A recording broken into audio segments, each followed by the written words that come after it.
The article I chose for my fifth article critique was entitled Pre-K Music and the Emergent Reader, Promoting Literacy in a Music-Enhanced Environment. This was presented in the Early Childhood Education Journal, and the author was Donna Wiggins.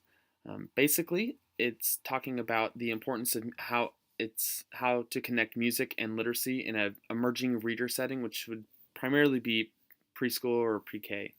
It's talking about different techniques that a preschool teacher can use, different resources they can go to, and this article lists some great resources to do that as well. Um, Researchers have been they've talked about many connections that music and literacy have with each other. Music is read from left to right, same as a book. So that's working with eye motor coordination. Being able to read music and read a book is, being able to perceive likenesses and differences in sounds in the way that they look. So it's an auditory and visual discrimination between letters and their sounds and notes in the way they sound in a melody. This they kind of break it down into three different parallels between the two: reading or literacy, I guess, and music instruction. One of them is the phonological awareness, or the sensitivity to all units of sound. The phonemic awareness, identifying and manipulating the small sound units in a written symbol. So that would be the different individual sounds in the word stop. So stop, those different letters and how they sound individually, as well as connecting that with music, the way the different notes sound in a particular melody.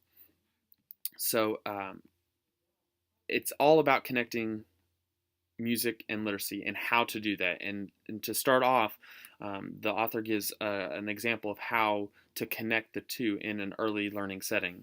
For example, there's a book called Down by the Cool of the Pool that the teacher starts out reading pretty energetically. The students would interject with the way the animals speak in that, or the way that the animals would act in that story. So, for example, the teacher might say, "Pig came to see. I can dance too, but not like you. I can wiggle. So pig went wiggle, duck went," and the students would say, "Flap." So it's that interaction between the students and the teacher. The students have to be engaged so they know what's happening next. They're listening to the story. The teacher's reading it fluently and slow enough that the students can grasp the different letter sounds and make those connections. They'll also be able to express the way that the animals sounded by using instruments. The teacher would allow the students to get out instruments so that they can, for example, ducks make a clicking sound with rhythm sticks because they flap their wings, and wiggling pigs have jingle bells because they are wiggling. And frisky dogs make sizzling maraca sounds and the booming sound of the bounding cat on the giant gathering drum. So it's those different timbres of instruments representing the different sounds of the animals. So they're drawing that connection between music and the way that book was presented. Going further, the author kind of gives some ways that preschool teachers, since they might not necessarily be really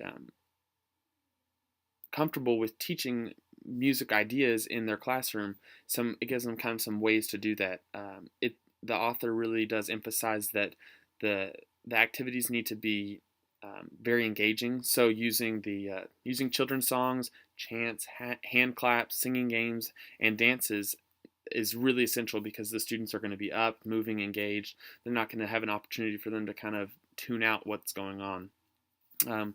A logical starting point for developing a collection of children's music for this preschool, for a preschool teacher, might be using songs from their childhood experiences as well as the children that are in there currently.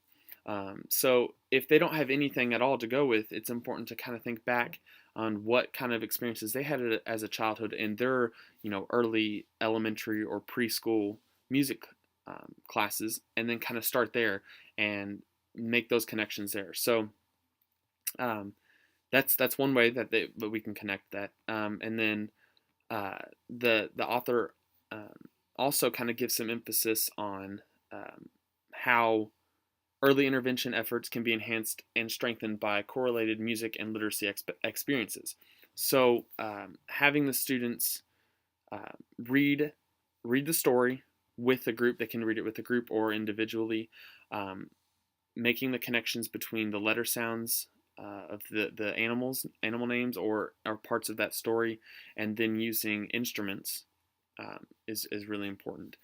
Uh, Basically, the author has kind of drawn these parallels between music and literacy.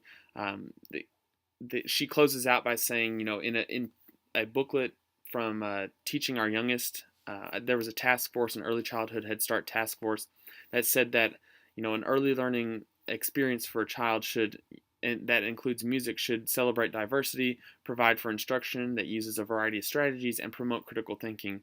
And with a music enhanced literacy experience, it does support diversity. So we are listening to different kinds of music. Students that maybe don't speak English as a first language are able to still participate with the class because they're able to sing the song in their native language, and as well as learn English fluency with the rest of the class. The representative of varied and creative instructional approaches. So we're going at different angles to kind of make sure that all students are getting it. And inherently, we're promoting critical and creative thinking, as music does. We're really challenging all parts of the brain. We are, higher order thinking basically is what we're going for. So we're really thinking creatively with the music and the literacy. So I thought that this was a great article. It gave lots of resources and examples to use for a preschool setting. And while most of us don't teach in a preschool setting, obviously, I mean, even I teach at a K5 level. Some of these things can really be emphasized with the kindergarten level. I mean, there's some students that are really low and need that extra push, so maybe using those music and incorporating that music into their literacy time is an option to do that too. So that is it. Thank you very much.